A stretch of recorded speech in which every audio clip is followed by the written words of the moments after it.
Hey, and welcome to the Joie Miller podcast. I'm so excited that you joined us today. Today, we're going to be talking about summer routines and time management.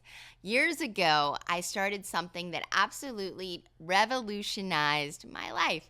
And that was that during summer, I made an intentional decision that when the kids were smaller, summer was a great time to sleep in, to just get some extra hours of rest. And of course, maybe you're in that season and you don't get rest at all. Well, do whatever you're led to do in the season. But this was when my children were getting a little bit older. And so I thought, well, instead of just sleeping extra, I'm going to start this thing that I have been hearing about, which is a morning routine. And so as my kids were sleeping in a little bit longer, they weren't woke by an alarm to catch a school bus. I got up, I set my alarm, and I started to walk. I started to pray. And I fell in love with my morning routine in the summer. And so many times we start to implement something new in the fall. It's just a natural rhythm reset. In the fall, the kids are starting school, schedules are getting more routine. And so we start to take on more in the fall, which is fine. That's a great time to do things. But what I found was, it was much easier to start something new in the summer because there wasn't such a demand on me. It wasn't like I had to be up bright and early, get the kids, pack lunches, it wasn't the chaos that started so early. Summer gave me a little bit of a margin to play around with my morning routine. And so we're going to talk about that today. We're going to talk about creating routines in the summer. There's a mentality that you can just enjoy summer, which you should enjoy summer, but in the way that everything is just completely like free for all, that there's no order to your life. And what I found is that I flourish in order and routine. And so actually summer would become chaotic to me. And instead of feeling more relaxed, I would feel more anxious and overwhelmed because there wasn't order. It was just everyone does what they want because it's summer. And so I started to realize the power of a routine, not just when schedules are busy and life is chaotic and you have school and sports. It's implementing a life of rhythm and schedule so that you can actually relax and enjoy your summer. So we're going to dive into this topic today. So maybe you are wanting to implement a routine or a morning reset and you think you have to wait until fall to do it. I want to challenge you to take the margin of the time that you have during the summer, right? It's bright, it's beautiful, sun's coming out early, and take the step of implementing these things in your life. And so we're going to talk today about one of the most iconic women in the Bible. We always measure ourselves to her, and it is the Proverbs 31 woman.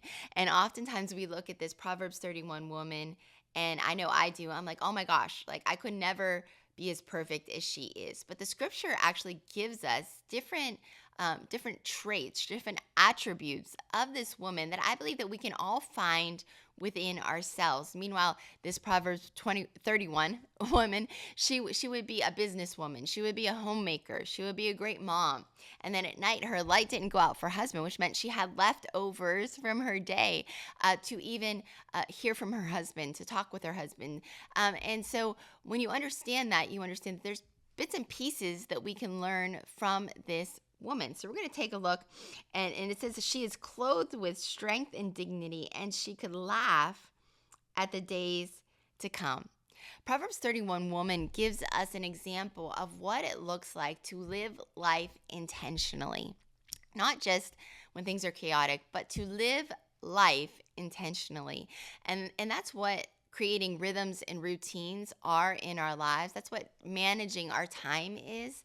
It's to intentionally steward the time that God has given us, to use it to our advantage. I heard a saying once that said, if you don't tell your time what to do, your time will constantly be telling you what to do. And that's how it is in the chaos. You wake up and life's already started and you're 3 steps behind. There's dishes in the sink, the kitchen's a mess, you have piles of laundry to do, and you already feel like you're losing at your day.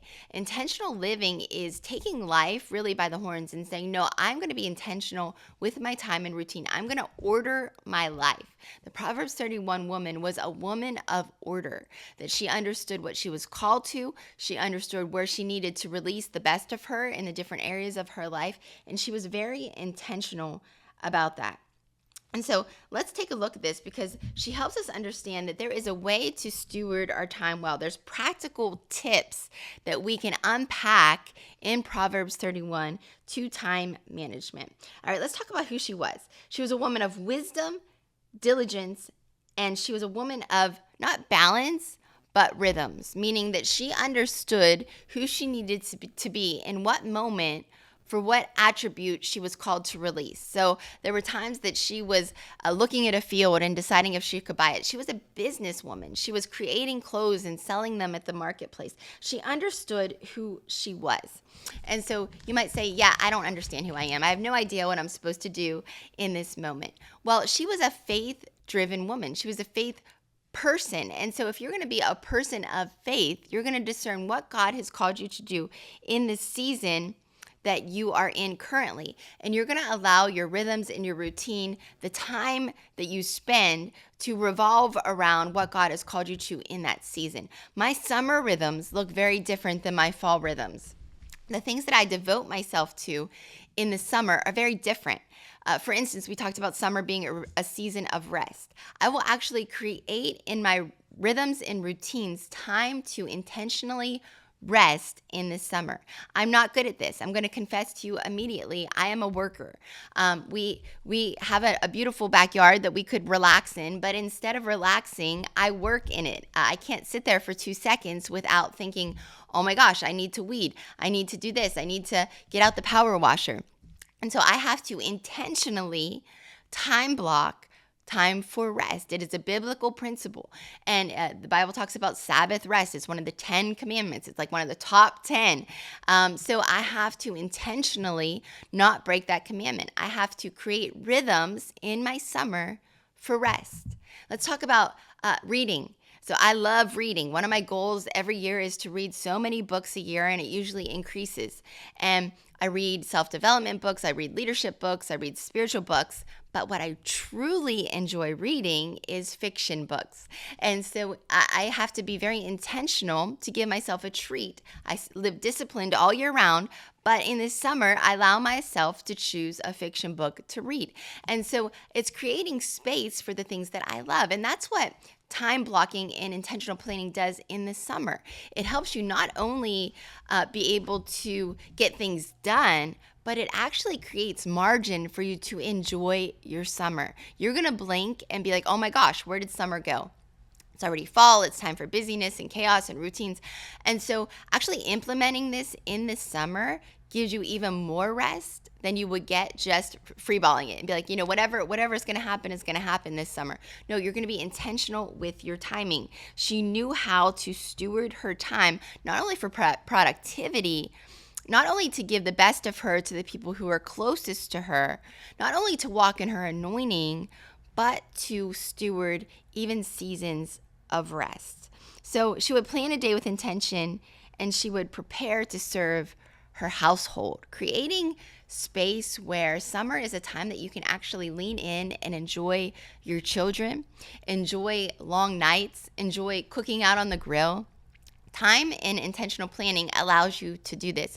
Meal planning is one of the biggest anchors in my week. I will sit down and I will plan out my meals. Now, if you're like me, every now and again, I will find myself in the middle of a grocery store with no list. And that is just chaotic, because when I have no list, I have no plan. And I end up buying a million different ingredients, and there's like, what's for dinner? I don't know. I just have like a random pack of taco shells and no meat, or whatever it looks like in my grocery cart. And so planning and being intentional with meal planning creates a time that you have in the summer that you don't normally have during the school year. School years are chaotic. You're trying to get everyone where they need to be by a certain time. Many times dinner is on the go. And summer is a time of extended family time that you can actually lean into. And so taking that time in the week and saying, okay, I'm going to be like a Proverbs 31 woman. I'm going to take time to intentionally meal plan. What does our week look like? What are the week's schedules that allow us to linger a little bit longer around the family table? What are the nights that maybe we're going to go to a pool together, a public pool, and pack sandwiches and have a nice picnic dinner around the pool? It's creating moments intentionally. And you do this through looking at your life, not just letting the week happen to you, but taking it by head on and saying, these are the maximization that we can get out of this week to enjoy the time that we have together for a family. And doing so, you're serving your household. You're creating those moments that you have together. Another thing that she did in Proverbs 31:17 is she sets about her work vigorously. Her arms are strong for the task. And what does this mean? This means that she takes her responsibilities seriously. Whether it is doing laundry, whether it is cleaning up and creating new rhythms for the summer, it is taking it taking responsibility, taking it seriously, that you want to do it with excellence. I stocked our outdoor cabinets this summer. Why am I telling you that? Because I take family fun and time that we bring the family together. I take it very seriously. I take responsibility to it. I want it to be an excellent moment, not meaning that we have to have the best of everything. It means I'm going to create a space. Like what would the people who are coming to my home, what would my children enjoy doing? What would my granddaughter like to do when she comes to our house? I have a cabinet outside on our patio that inside of that cabinet, it has a jar full of sidewalk chalk. I have bubbles stocked out there. I have toys ready to play outside. What have I done? I have set up intentionally a space where my family can create memories, and I've taken great pride in doing that. I take responsibility to do that. I want to do it with excellence. And so that's what she did, no matter what the task was. It's creating order and excellence in your house, taking responsibility for it. And so, maybe in the summer it's harder to do that because it does feel chaotic. Well, it's saying, how can I reorder my summer? How can I reorder my time blocking so that I'm creating an atmosphere of peace and order within my home while everybody is home? And so she didn't just say, I have to do laundry today, or, I can't be selling and creating real estate opportunities, because she also did that too. It was, no, I'm going to take every moment as if it is the most important moment in my life and maximize it. I'm going to take responsibility for what that looks like.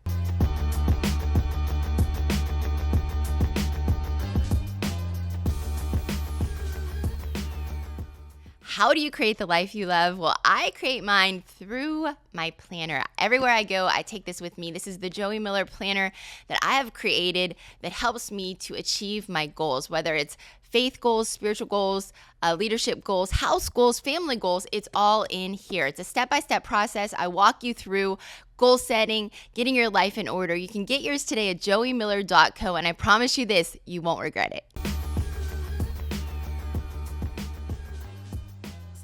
And so it's important to focus and effort in everything you do, big or small. And that doesn't mean you have to be overwhelmed by it, put all the load on you. It doesn't mean you have to create these, extravagant moments. It's, no, we're going to have dinner on the patio today. So I'm going to make it fun for the kids.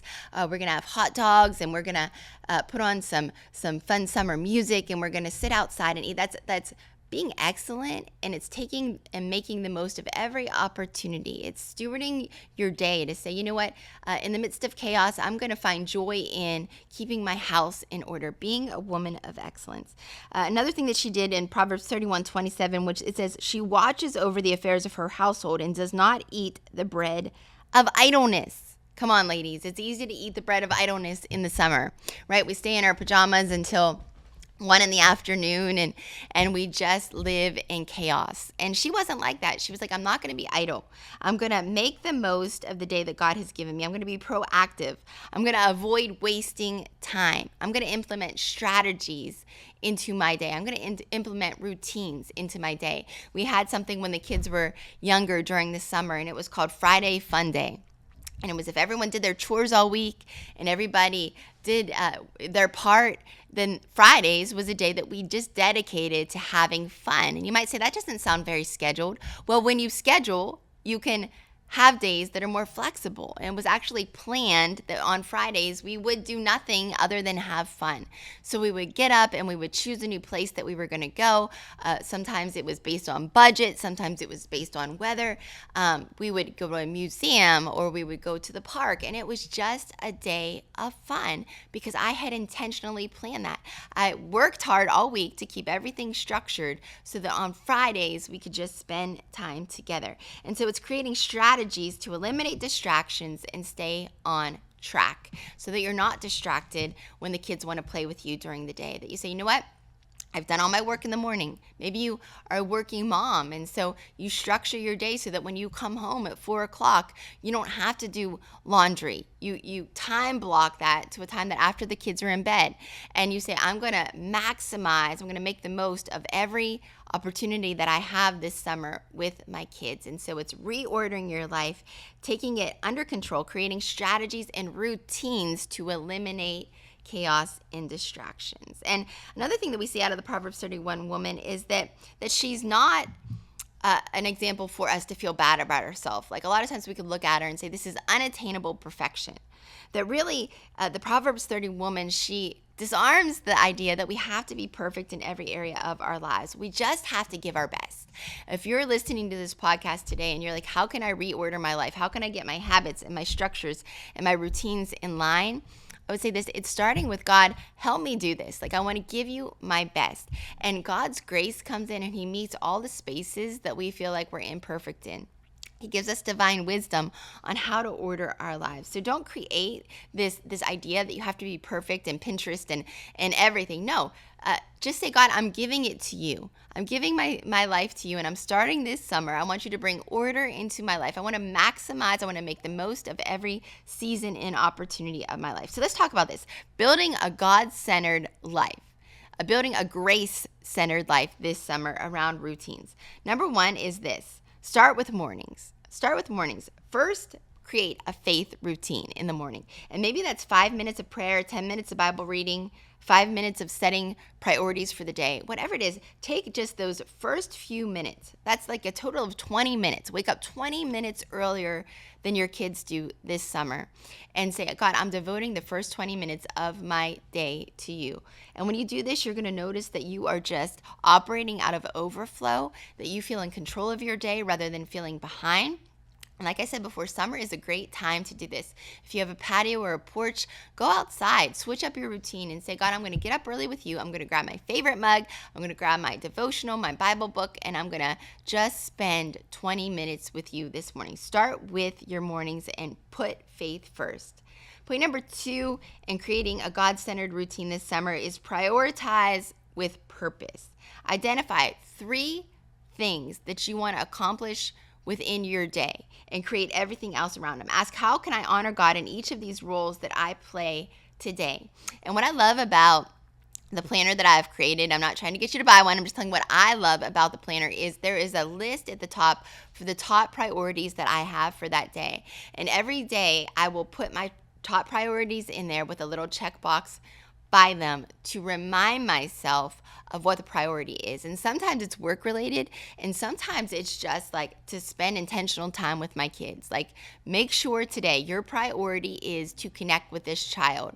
And so creating rhythms and creating space for that to happen through your God-centered priorities is so important. So asking God, how can I honor what you've put in my heart in this season by creating time around it? Another thing that you can do, number 3, is time block for rhythms. Create time blocks for your life. Maybe it's family time, work or ministry tasks, and even self-care. Give yourself a margin to just relax and take care of yourself. When you time block, you're saying, God, I take the time that you have given me as valuable, that I know today is a gift, and I'm not going to spend this gift being frustrated and chaotic. I'm going to put everything in its place. So maybe that means you clean the kitchen on Tuesdays from 10 until 12, and you don't have to think about it throughout your week. That is time blocked, time set aside to clean your kitchen. And what happens is, instead of all of the chaos starting to speak and demand things of you, you're like, nope, I live a life of order. All right, let's talk about decluttering. Number 4, decluttering your to-do list. Put everything through the filter of your priorities. And if it doesn't fit into it, then it can wait. Maybe you need to clean out your closet. Well, that's great, but maybe it can wait this week. Maybe somebody needs you to spend extra time with them that's not part of your immediate family. That's great, but not this week. Let's talk about next week. Let's talk about 2 weeks because I have priorities in my week. Creating boundaries around your time, saying if it's not on my top list, I'm going to declutter my schedule. I don't feel like I have to be 20 places this summer. These are my goals. Maybe one of your goals is to spend more time at home and relax and bare feet and no makeup. Like, allow that to be part of your goals, and then put boundaries around it and say, no, we're not going to say yes to everything this summer. We're going to be very strategic with what we say yes to. Eliminate unnecessary commitments in this summer. Well, let's talk about why we don't create schedules and routines. Number one is guilt. We feel like we're not doing enough. We feel like that the little things that we do don't add up. Like we try all day to clean and the house is still a mess. I would say this: give yourself permission to have a period where you're adjusting to your schedule, to say, you know what, I'm time blocking. And right now it might look like my cabinets need wiped down, but I'm going to put that in its place, and I'm not going to revisit it until that time. Maybe it's you are doing work and you feel guilty because you're not playing with your kids, and you're like, nope, I've time blocked. This is the time I'm giving myself permission to focus on my work, and I know that there is time later that I'm going to play and spend with my kids. One of the greatest things the enemy uses for moms, I feel like, is that mom guilt. That you're never where you're supposed to be when you're there. When you're at work, you're thinking about your kids. When you're with your kids, you're thinking about work. Just get super clear on the fact that this is where I'm at right now. There's boundaries around it. There's a block for it. And later, we are going to have so much fun, and I'm not going to have to think about work for 1 second. And so it's giving yourself permission in that space to eliminate guilt. Colossians 3:23 says, whatever you do, do it with all of your heart as working for the Lord. Whatever you're doing. So if you're with your family, be with your family. If you're at work, if you're at ministry, whatever that looks like, be all there. Eliminate distractions. All right, let's talk about this. Social media. Make summer a time that you put boundaries around your scrolling, your social media, whatever that is, to say, you know what, I'm not going to allow online chatter and clutter to rob me of these moments that I have with my family during the summer season. And so establish boundaries around what that looks like. Eliminate burnout. A lot of times we just get so tired that we just are burnt out. We just want to stay in bed. And I would say this: prioritize rest. We talk about this. Create a rhythm of rest in your life. It's biblical. The Bible said that on the seventh day, God rested. It talks about, 7 years of rest for the land in the Bible. Your body, your soul, your spirit needs a day of just resting to recharge. Build in time to recharge. Create rhythms of recharge in your schedule. And then stay anchored in faith. Start that morning routine. Don't let summer be a time that you don't open your Bible or do a Bible study. Actually take it and say, I'm going to actually grow this summer. I'm going to actually, when everyone else is just sleeping in, I'm going to get into the Word. I'm going to ask the Holy Spirit to speak to me when I'm walking. I'm going to put on my AirPods and listen to what God is saying in that moment through His Word or through a spiritual podcast. Make it be a summer that you're anchored in faith more than ever before. So as we're wrapping up this summer routine and schedules and time blocking podcast, ask yourself, what does that look like for me? How do I want to order my summer? It's not too late. It's not summer is not just a time where we pause in the middle of our year and it's just a free-for-all. We can actually grow and make progress. We can maximize the moments, and we can create a summer that we will never forget and our kids will never forget through taking responsibility of time blocking and creating habits and routines to maximize what God has called you to do in this season. Well, share this with somebody who might need it. Implement these routines and habits, and let me hear maybe how your morning routine or how bringing structure to your summer has actually created even more space for you to enjoy what's most important in this season. And I'll talk to you soon on the Joie Miller podcast.